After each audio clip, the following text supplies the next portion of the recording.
पता नहीं क्या है गेट के पीछे। एंड कई बार हम लोग गेट को बुरा मान लेते हैं, डर जाते हैं उससे और दरवाजा खोलने से बच जाते हैं। गेट एक एग्जाम भी है हम लोगों का, और एक ऐसा एग्जाम है जिसे अगर हम ढंग से खोल दें या उसको तोड़ दें तो फिर हमारे करियर की बातें कुछ और होती हैं और फिर हम लोग खुश हो जाते हैं, अपने अपनी लाइफ में उड़ने लगते हैं और अपने उन सपनों को पाने लगते हैं जिन सपनों के लिए हम इतने सालों से मेहनत कर रहे थे।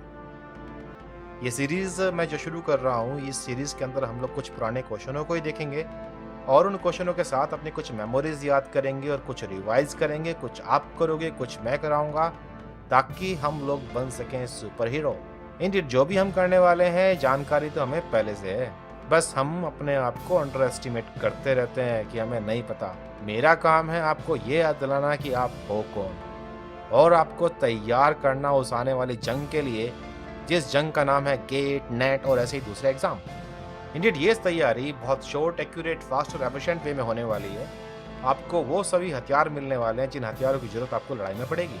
अब वो दिन नहीं है कि हम लोग भाले और भर्तियों से काम करेंगे, हमें चाहिए ऑटोमेटिक वेपन्स, और वो वेपन्स ऑटोमेटिक जो फास्ट, एक्यूरेट और एफिशिएंट तरीके से शूट कर सकें क्वेश्चंस को, ताकि उनके सही आंसर हमारे सामने हो और हम लोग अपने एग्जाम्स को पार कर सकें। क्वेश्चन नंबर 20 का ऐसा एग्जाम्पल है जिसमें प्यूरोमाइसिन के स्ट्रक्चरल एनालॉग की बात की गई है।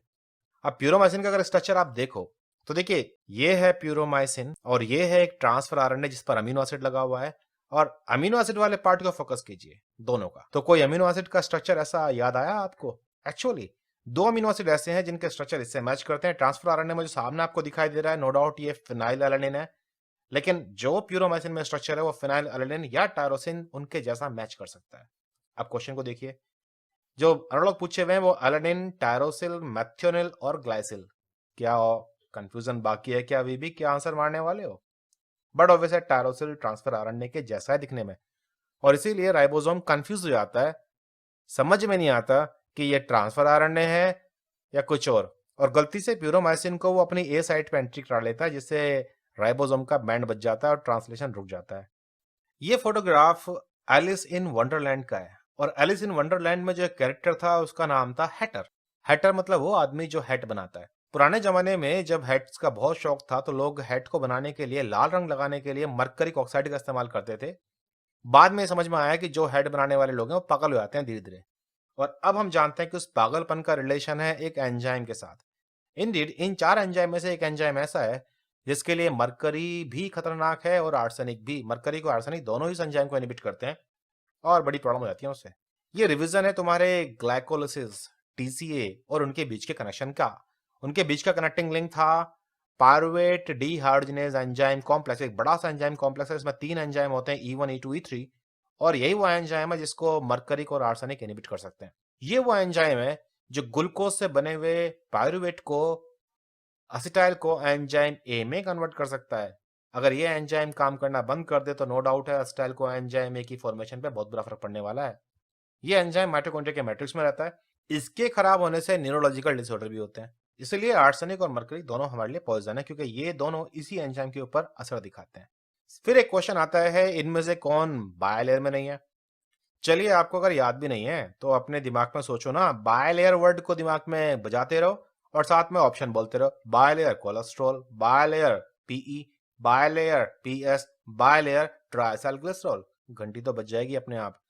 कोलेस्ट्रॉल तुमने सुन रखा है, फॉस्फेटिडिल इथेनोलामीन सुन रखा होगा, फॉस्फेटिडिल सीरीन भी सुन रखा है, लेकिन ट्राइसैलग्लिसरॉल मेम्ब्रेन में नहीं सुनते हम लोग, क्योंकि ट्राइसैलग्लिसरॉल तो आपकी फैट्स के अंदर है, आपकी जो एडिपोज टिश्यूज हैं उसमें 3 फैटी एसिड्स होते हैं जो मेम्ब्रेन बनाने के लिए अच्छे नहीं है। इंडिड जो लिपिड की बायलेयर होती है उसके अंदर आपको मिलते हैं फॉस्फोलिपिड्स, पीएस, पीआई वगैरह, और मिलते हैं आपको कोलेस्ट्रॉल्स। इसके अलावा प्रोटीन्स, कार्बोहाइड्रेट भी मिल सकते हैं। कार्बोहाइड्रेट हमेशा बाहर वाली साइड पर ही मिलते हैं, ध्यान रखना। कोलेस्ट्रॉल सिर्फ मेम्ब्रेन बनाने का काम नहीं आता, इससे कुछ विटामिन भी बनते हैं, जैसे कि विटामिन डी, तो कुछ स्टीरॉयड हार्मोन भी बनते हैं। इंडिड ये बहुत इंपॉर्टेंट मॉलिक्यूल है, मेम्ब्रेन की विस्कोसिटी को मेंटेन रखता है, और ये वो भी है जो लिपिड ड्राफ्ट में पाया जाता है। जो फॉस्फोलिपिड्स हैं, 4 मेन इंपॉर्टेंट क्लासेस हैं, वो हैं phosphatidyl ethanolamine, phosphatidyl serine, phosphatidyl choline और स्फिंजोमाइलिन। स्फिंजोमाइलिन और कोलेस्ट्रॉल मिलकर के लिपिड ड्राफ्ट भी बनाते हैं। इंडिड जब भी कभी आप फॉस्फोलिपिड्स की बात करो और लिपिड बायलर की बात करो तो ये नाम है जो आपके दिमाग में घंटियों के रूप में बजते रहने चाहिए। PE, PS, PC and sphingomyelin. Triacylglycerols membrane के अंदर नहीं पाया जाता। इंडीड उसको अगर मुझे ब्लड में ट्रांसपोर्ट कराना हो from the intestine to the adipose tissue तो उसके लिए बॉल की तरह के स्ट्रक्चर बनाए जाते हैं। एक लिपिड की लेयर बन जाती है जिसमें प्रोटीन्स भी हैं और लिपिड भी हैं। ये प्रोटीन्स और लिपिड जो है एम्फीपैथिक नेचर के हैं, पानी से भी इंटरेक्ट कर सकते हैं और लिपिड से भी। तो ये ढक लेते हैं सारे ट्राइसल्ग्लिसरॉल्स को, अपने अंदर छुपा लेते हैं पानी से, और तब ये पूरी बॉल जिसे हम काइलोमैक्रोन कहते हैं ये है जो मेरे ब्लड में ट्राइसल्ग्लिसरॉल्स को ट्रांसपोर्ट कर सकती है। ऐसे ही और बड़ी बड़ी बॉल्स भी हैं जैसे कि आईडीएल, एचडीएल, वीएलडीएल वगैरह, वो भी आपको दिखनी चाहिए। और जब आप इन बॉल्स की बात करते हो जो ये लाइपोप्रोटीन कॉम्प्लेक्सेस हैं तो इसमें प्रोटीन कौन सा है ये भी याद रहना चाहिए कि किस बॉडी के अंदर कौन सा प्रोटीन पाया जाता है। तो नेक्स्ट क्वेश्चन है कि एफएबी फ्रेगमेंट के बारे में कौन सी बात ठीक नहीं है। देखिए एंटीबॉडी में जो है 2 एफएबी मिलते हैं और एक मिलता है एफसी पार्ट। इन तीनों को मिला के बोलते हैं एक एंटीबॉडी। एफएबी पार्ट है जो एंटीजन से बाइंड करता है और एफसी पार्ट है जो इम्यून सिस्टम को बताता है कि जी मैंने कोई बाइंड कर रखा है। चाहे वो कंप्लीमेंट की एक्टिवेट करने की बात हो, चाहे वो मास्टर सेल का डीग्रेनुलेशन हो, चाहे वो एडीसीसी हो, एंटीबॉडी डिपेंडेंट सेलुलर साइटोटॉक्सिसिटी जिसमें न्यूट्रोफिल्स वगैरह आती हैं, या फिर ऑप्सोनाइजेशन मतलब एनहांसमेंट ऑफ फेगोसाइटोसिस, या फिर बी सेल का एक्टिवेशन, इन सब कामों में एंटीबॉडी को पूरा होना जरूरी है। एंटीबॉडी 4 चेन का बना होता है, 2 हैवी और 2 लाइट। लाइट चेन मुझे केवल एफएबी में मिलती है। एंटीजन से बाइंड करने का जिम्मा है एफएबी का और इम्यून सिस्टम को जगाने का जिम्मा है एफसी का। अकेला एफएबी केवल न्यूट्रलाइजेशन कर सकता है, मतलब एंटीजन को सेल में घुसने से रोक सकता है, और कुछ नहीं कर सकता अकेला एफएबी। अब देखिए कि एफएबी की बात क्या क्या है। इसमें एंटीजन बाइंडिंग साइट है जी, इसके अंदर लाइट चेन पूरी है, पूरी चेन होती है उसके अंदर। 2 फ्रेगमेंट होते हैं एफएबी के, एक आईजीजी में, वो भी सही है। ये कंप्लीमेंट एक्टिवेट करता है, कंप्लीमेंट फिक्स करता है नहीं, कंप्लीमेंट फिक्स करने के लिए एफसी पार्ट का होना जरूरी है। तो ये है वो पॉइंट जो गलत है। सिमिलरली जब मैं बात करता हूं क्वेश्चन नंबर 29 की, तो यहाँ क्लास 1 एमएससी मॉलिक्यूल के बारे में बात कर रखी है। बहुत फेमस मॉलिक्यूल है। एमएससी मॉलिक्यूल इसलिए भी खास है क्योंकि ये एंटीजन को प्रेजेंट करते हैं। क्लास 1 एमएससी सभी न्यूक्लियोटाइड सेल पे मिलता है, जिनमें न्यूक्लियस नहीं होता उनमें नहीं मिलेगा, तो मतलब आरबीसी पे नहीं मिलेगा। बाकी जितनी भी न्यूक्लियस वाली सेल्स हैं, चाहे फिर वो मेरी मसल सेल्स हो, चाहे वो मेरी बी सेल हो, चाहे मेरी टी सेल हो, चाहे मैक्रोफेज हो, हर एक के पास मिलने वाला है। ये बहुत डाइवर्स नेचर के होते हैं। कोई भी इंसान एक एमएससी की 2 एलील लिए हुए क्योंकि हम डिप्लॉयड हैं, लेकिन हमारी ह्यूमन पॉपुलेशन में हमने पाया कि एमएससी जीन की हजारों एलील्स हैं, बहुत पॉलीमॉर्फिक है, बहुत डाइवर्स टाइप का। और यही एमएससी के मॉलिक्यूल्स एंटीजन को पकड़ करके टी सेल को दिखाते हैं, और टी सेल एंटीजन को पहचानते हैं और एमएससी को भी देखते हैं कि एमएससी कौन सा है, और उस बेस पर टीसी या टीएच, CD4 या CD8 सेल्स, CD4 होती हैं टीएच और CD8 होती हैं टीसी, ये एक्टिवेट होती हैं। एमएससी के मॉलिक्यूल्स को पहचाना जाता है कि एमएससी है कौन सा। एमएससी 1 एक अकेली चैन का है।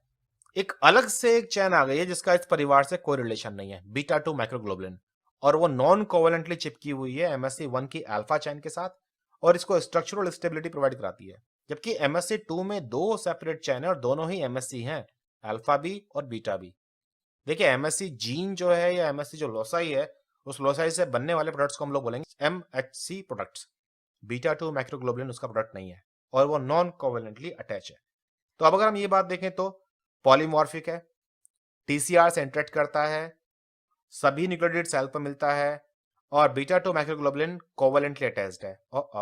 कोवेलेंटली थोड़ी अटैच्ड है, वो है नॉन कोवेलेंटली। तो ये है जो बात ट्रू नहीं थी। सेम ऐसे ही अब ये क्वेश्चन है जिसमें हम लोग बात करते हैं एंजाइम्स और उनके कोफैक्टर्स की। याद रखिएगा एंजाइम और कोफैक्टर का रिलेशन क्या है। एंजाइम है हॉस्पिटल और कोफैक्टर है डॉक्टर। हॉस्पिटल नाम की बिल्डिंग इलाज नहीं करती, इलाज करते हैं डॉक्टर। जैसे कि तुम्हारे पेन को ले लो, तुम्हारे पेन में जो इंक भरी हुई है उस इंक को इस्तेमाल करके लिखने की कैपेबिलिटी निब में है, बाकी किसी पेन के पार्ट में नहीं है। हाँ, दोनों का होना जरूरी है काम करने के लिए। तो ऐसे ही जो एंजाइम्स का जो प्रोटीन पार्ट होता है वो एक स्ट्रक्चरल सपोर्ट प्रोवाइड कराता है असली कलाकार को। असली वो कलाकार जो रेशन करेगा, और वो कलाकार है कोफैक्टर, वो है जो रेशन कैटलाइज करता है।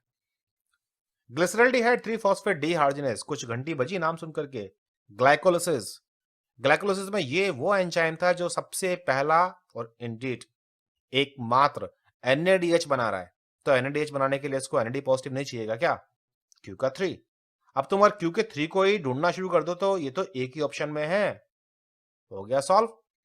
गेट के एग्जाम में एक ट्रिक ये भी है कि जब भी आपके पास मल्टीपल चॉइस आए तो बिना अपना टेम्पर खोए, बिना अपने आप को डराए, एक बार पढ़ तो लो उसमें देखा रखा है। क्या पता कोई एक आधा एंजाइम या कोई एक मॉलिक्यूल ऐसा हो जिसे तुम पहले से जानते हो और उसके बेस पर एक क्वेश्चन सॉल्व हो जाए। गेट में ये खास बात है, ध्यान रखना इस चीज को, यूज करना इस बात को। लेकिन क्योंकि आप गेट के एग्जाम देने वाले हो तो मेरी रिकमेंडेशन ये है कि लैनंजर की बुक खोल करके एंजाइम के चैप्टर में जो कोफैक्टर्स और एंजाइम के टेबल्स दे रखे हैं, 2 या 3 टेबल है हार्डली, उनको देख जरूर लेना। क्वेश्चन नंबर 32, ये क्वेश्चन अनदर एग्जाम्पल है इस मैचिंग का। अब इसमें से कौन सा चीज तुम्हें एग्जैक्टली पता है? कोलेराटॉक्सिन, पर्ट्यूसिटॉक्सिन, IP3, कैफीन। हो सकता है हर एक के बारे में हल्का फुल्का आइडिया हो। GPCR वाली पाथवे याद है? जी प्रोटीन कपल्ड रिसेप्टर। उस पाथवे में या तो साइक्लिक एमपी वाली कहानी थी या IP3 की थी, एक सेकेंडरी मैसेंजर। और IP3 क्या करता था? एंडोप्लाज्मिक रेटिकुलम में बाइंड करके चैनल से कैल्शियम के चैनल खोलता था, जिससे इंट्रासेलुलर कैल्शियम की कंसंट्रेशन बढ़ जाती है। तो लो जी, IP3 को कैल्शियम से जोड़ दो। R का 4। अब चेक करो R का 4 कितने में? देखो सेम उसी लॉजिक से ये भी सॉल्व है। हाँ,